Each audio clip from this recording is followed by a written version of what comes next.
స్వతంత్ర భక్తి ఛానల్ ప్రేక్షకులకి నమస్కారం. సర్వమంగళ మాంగళ్యే శివే సర్వార్థ సాధికే శరణ్యే త్రయంబకే గౌరీ నమోస్తుతే. ఈరోజు శక్తి ఆరాధన విశిష్టత గురించి చెప్పుకుందాం.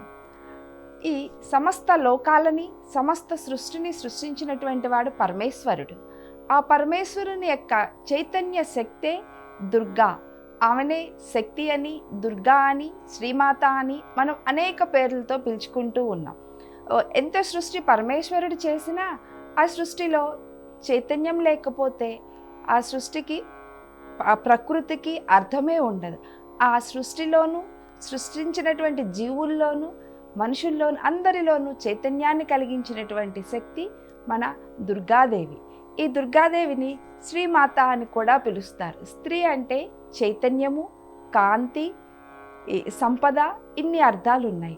మరి ఎంత సృష్టి చేసినా ఆ సృష్టిలో చైతన్యం లేకపోతే, కాంతి లేకపోతే, దానిలో ఉన్నటువంటి సంపద లేకపోతే, ఉత్సాహం ఇవేమీ లేకపోతే ఆ సృష్టికే అర్థం ఉండదు కదా. ప్రకృతిలోనూ గాలి కానీ ఇవన్నీ రావాలన్నా, మనుషుల్లో కూడా ఆ చైతన్యం ఉండాలన్నా, ఉత్సాహం ఉండాలన్నా, ఒక పని చేయాలనే ఆనందం ఉండాలన్నా, ఇవన్నీ ఉండడానికి చైతన్యం అనేటువంటిది కావాలి కదా. ఆ చైతన్యాన్ని ఇచ్చేటువంటి తల్లి శ్రీమాత, శక్తి. ఈమె గురించి చెప్పుకుందాం. ఇన్ని పేర్లు ఉన్నాయి, ఇంత ఉన్నాయి, కానీ మనకి ఎన్నో ఋతువులు ఉన్నాయి, ఎన్నో కాలాలు ఉన్నాయి. కానీ ఈ శక్తి ఆరాధనని మనం ఆశ్వేజ మాసంలో ఈ శరదృతువులోనే ఎందుకు చేసుకోవాలి? ఈ శరదృతువుకే నవరాత్రులని, దేవీ ఆరాధనని, ఈ శరదృతువులోనే ఈ దేవీ ఆరాధన విశేషంగా ఎందుకు చేసుకోవాలి? మనం నవరాత్రులని, దసరా అని, విజయదశమి అని ఇన్ని పేరులతో ఈ శరదృతువులో ఆశ్వేజ మాసంలో అమ్మవారిని ఆరాధన చేసుకుంటున్నాం కదా. అసలు ఈ ఋతువులోనే ఎందుకు చేసుకోవాలనేది కూడా తెలుసుకుందాం. ఆ శరదృతువు మాసాలన్నింటిలోనూ జ్యోతిష్య ప్రకారం చూసిన, గణన లెక్కన ప్రకారం చూసిన శరదృతువు ఆది ఋతువు అవుతుంది అన్నమాట. ఈ ఋతువుని ఈ శరదృతువు అంటారు. ఆశ్వీజ కార్తీకాలని కలిపి శరత్ ఋతువు అని అంటారు. శరత్ అంటే హింసించే ఋతువు అని మరొక అర్థం కూడా ఉన్నదన్నమాట. ఈ కాలంలో మొత్తం వాతావరణంలో మార్పులు వస్తుంటాయి, ప్రకృతిలో మార్పులు వస్తుంటాయి, శీతోష్ణ స్థితిలో మార్పులు వస్తూ ఉంటాయి. వీటన్నిటి కారణాల వల్ల మనిషి జీవితంలో సుఖాలు, సంతోషాలు, దుఃఖాలు, కష్టాలు కలుగుతూ ఉంటాయి. ఇవే కాకుండా వీటితో పాటు ఈ వాతావరణ మార్పుల వల్ల మనుషులకి వారి శరీరంలో కూడా అనేకమైనటువంటి మార్పులను కలుగుతూ ఉంటాయన్నమాట.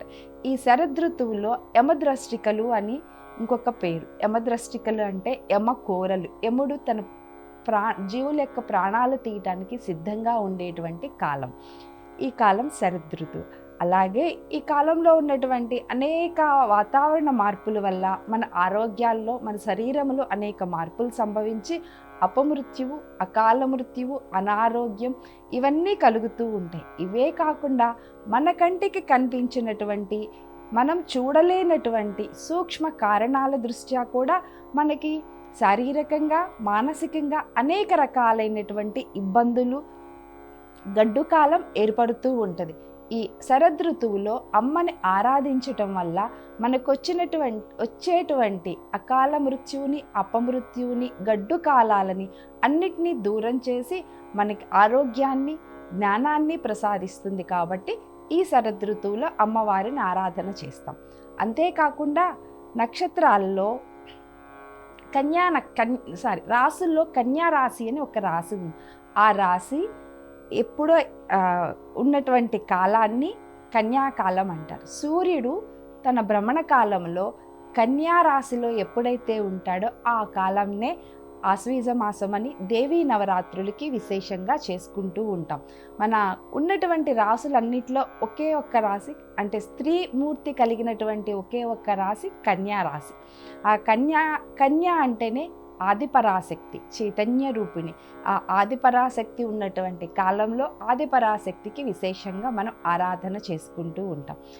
ఈ శరద్ నవరాత్రులకి, రామాయణ భారతాలకి కూడా చాలా విశేషమైనటువంటి సంబంధం, చాలా సౌమ్యత ఉన్నాయి.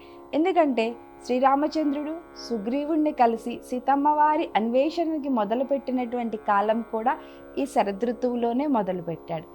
ఇంకా శ్రీకృష్ణ పరమాత్మ ధర్మరాజు అర్జునులతో దుర్గామాతని ఆరాధన చేయించి ఆ అమ్మవారి యొక్క విశేషమైనటువంటి శక్తిని అర్జునుడికి ఇప్పించాడు.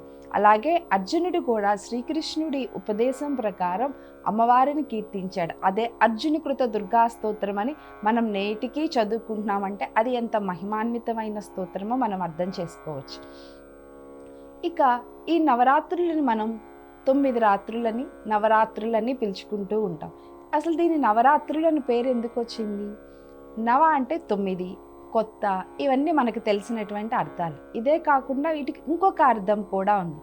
నవ అంటే పరమేశ్వరుడు, రాత్రి అంటే పరమేశ్వరి, నవరాత్రి పూజ అంటే పార్వతీ పరమేశ్వరులు అయినటువంటి శివశక్తుల యొక్క ఆరాధన అనేటువంటి ఇంకొక అర్థం. అంతేకాకుండా ఈ జగదాత్రి రాత్రి స్వరూపిణి, అమ్మవారిని రాత్రిపూటే ఆరాధన చేయాలి. అంటే పగలు చేయకూడదా అని కాదు, చేయొచ్చు. ఈ నవరాత్రులకి 2 రకాలైనటువంటి పద్ధతులు ఉన్నాయి. ఒకటి ఉదయమంతా ఉపవాసం ఉండి రాత్రి అమ్మవారిని విశేషంగా ఆరాధన చేయటం, ఒకటి ఉదయమంతా ఆరాధన చేసి రాత్రి జప తపాదులతో గడపటం. 2 రకాలుగాను అమ్మవారిని ఆరాధన చేసుకోవచ్చు. ఈ రాత్రికి ఇంకొక పేరు కూడా ఉంది. తిథి అని రాత్రికి ఉన్నటువంటి మరొక అర్థం. అమ్మవారిని పాడ్యమి తిథి నుంచి మొదలుపెట్టి నవమి తిథి వరకు, దశమి రోజు విజయోత్సవాలు చేసుకుంటాం, నవమి తిథి వరకు ఆరాధన చేసుకుంటాం. ఈ 9 రోజులు చేసుకునేటువంటి ఆరాధన వల్ల మనకి భక్తి, ముక్తి, జ్ఞానం 2 కలుగుతాయి. అందుకనే దీనిని నవరాత్రి అని ఒక పేరు. దీనికి ఉన్నటువంటి ఇంకొక అర్థం యోగార్థంలో చూసుకుంటే పాడ్యమి తిథి బుద్ధికి ప్రతీక. ఆ పాడ్యమి తిథి రోజు మొదలుపెట్టేటువంటి మన పూజ ద్వారా మనలో ఉన్నటువంటి బుద్ధి ఉత్తేజితమయ్యి మన భక్తి మార్గం వైపు నడుస్తాం. అంతేకాకుండా మనలో ఏకాగ్రత కలగడానికి నిస్వార్థ బుద్ధితో మన అమ్మని ఆరాధన చేయాలి. ఇంకా నిస్వార్థ బుద్ధితో ఏకాగ్రతతో మన పక్కన సమస్త జీవుల మీద, సమస్త ప్రాణికోటి మీద దయ, జాలి, ప్రేమ, కరుణ ఇవన్నీ చూపిస్తూ మన విద్యుత్ ధర్మాన్ని సక్రమంగా నెరవేరుస్తూ మన ధర్మాన్ని మనం ఆచరిస్తూ ఇతరులకు అపకారం చేయకుండా నిస్వార్థ బుద్ధితో ఆరాధన చేయగలిగితే మనలో ఏకాగ్రత కలిగి ఆ ఏకాగ్రతతో చేసే పూజ వల్ల ఫలితం కూడా వస్తుంది. దీనినే యోగా పద్ధతి అంటారు. ఈ యోగాన్ని సిద్ధించేటువంటి ఆరాధన కాబట్టి దీన్ని శవన్నవరాత్రి ఆరాధన అని కూడా చెప్తారు. అట్లా ఇంకొక అర్థంలో నవమి అంటే 9. మన జీవితంలో 9కి చాలా ప్రాముఖ్యత ఉంది. గణితం ప్రకారం చూసుకున్న 9 పూర్ణ రూపం. ఆ తర్వాత నుంచి 9 తర్వాత నుంచి వచ్చే అంకెలకి పక్కన ఏదో ఒకటి కలిపితేనే ఇంకొక అంకె వస్తుంది. అలాగే మానవ జీవితంలో కూడా 9కి చాలా ప్రాముఖ్యత ఉంది. మనిషి భూమి మీద రావటానికి తల్లి గర్భంలో 9 మాసాలు ఉంటాడు. 9 మాసాలు కూడా పూర్ణత్వాన్నే చూపిస్తూ ఉంటుంది. అలానే మన జీవితాల గమనం, లోకాల యొక్క గమనం ఇవన్నీ నవగ్రహాల యొక్క చలనం మీద, వాళ్ళ గమనం మీద ఆధారపడి ఉంటాయి.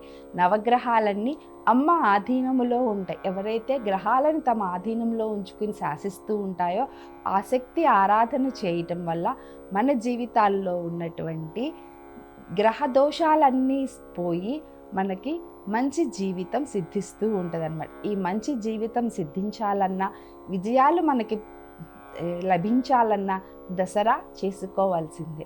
దసరా అనేటువంటిది ఒక వ్రతం. అనేక నెలల్లో చేసేటువంటి పూజలకి, వ్రతాలకి దసరా అని ఒక పేరు కూడా ఉంది. ఇంకా చెప్పాలంటే ఈ దసరా అని దసహరా అంటారు. అదే దసరాగా తర్వాత రూపాంతరం చెందింది. దీనిని మనం 10 ఇంద్రియాలతో ఏ పనైనా చేస్తాం. 10 ఇంద్రియాలతోనే అన్నిటినీ అనుభవిస్తూ ఉంటాం. సుఖాలు కానీ, దుఃఖాలు కానీ, పాపాలు కానీ, పుణ్యాలు కానీ. అంటే 5 జ్ఞానేంద్రియాలు, 5 కర్మేంద్రియాలతోనే మనం అన్ని పనులు చేస్తాం, అన్నిటినీ అనుభవిస్తూ ఉంటాం. అది మంచి కానివ్వండి, చెడు కానివ్వండి, ఏదైనా. మరి మనం చేసేటువంటి 10 ఇంద్రియాలతో మనం చేసేటువంటి పాప పుణ్యాలలో పాపాలని హరించేటువంటి రోజు కాబట్టి దానిని దసహరా అని అంటారు. అమ్మవారి ఆరాధన వల్ల మనలో ఉన్నటువంటి మనం చేసినటువంటి తప్పులని పాపాలని హరించి మనకి మంచి బుద్ధిని జ్ఞానాన్ని కలిగిస్తూ మనం చేసేటువంటి మంచి పనులకి విజయాన్ని సిద్ధిస్తుంది. కాబట్టి దీనిని దసరా అని పిలుస్తారు. ఈ దసరాకి ఇంకొక పేరు విజయదశమి అని ఇంకొక పేరు కూడా ఉంది. ఈ విజయదశమి అనే పేరు ఎందుకు వచ్చిందంటే దశమి తిథి ఉన్న రోజు సూర్యాస్త సమయానికి 24 గంటల నిమిషాల కాలంలో 24 నిమిషాల కాలంలో ఉన్నటువంటి ముహూర్తాన్ని విజయ ముహూర్తం అంటారు. అందువల్ల దీనిని విజయదశమి అని పేరు వచ్చింది దీనికి. ఇది శరత్ నవరాత్రుల కాలంలో ఆచరించటం వల్ల ఋషులు మనకి ఎలా చెప్పారో, వాళ్ళు ఏ విధంగా అయితే రచించి మనకి ఏ ఆచారం ప్రకారం, ఏ పద్ధతి ప్రకారం, ఏ స్తోత్రాలను అమ్మవారిని చదువుకుంటూ అమ్మ ఆరాధన చేయాలి అని ఋషులు మనకి సూచించారో, వారి ఆజ్ఞానుసారం వారి సూచించిన ప్రకారం నడుచుకుంటూ అమ్మవారిని ఆరాధన చేసుకున్నాం. అమ్మవారు స్తోత్ర ప్రియురాలు, ఆమెకి స్తోత్రాలంటే చాలా ఇష్టం. అమ్మవారిని స్తోత్రాల రూపంలో చదవటం వల్ల అమ్మ చాలా ఇష్టపడుతూ ఉంటుంది. ఆ విధంగా అమ్మవారి ఆరాధన చేసుకుందాం.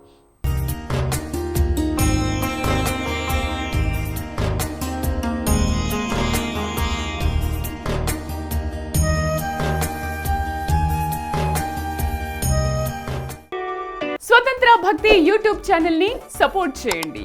మీకు ఈ వీడియో నచ్చితే లైక్ చేయండి, మీ స్నేహితులకు శ్రేయోభిలాషులకు షేర్ చేయండి, మీ అభిప్రాయాలను కామెంట్ చేయండి. సబ్స్క్రైబ్ చేయడం మాత్రం మర్చిపోకండి. స్వతంత్ర భక్తి YouTube channel. Please like, share and subscribe.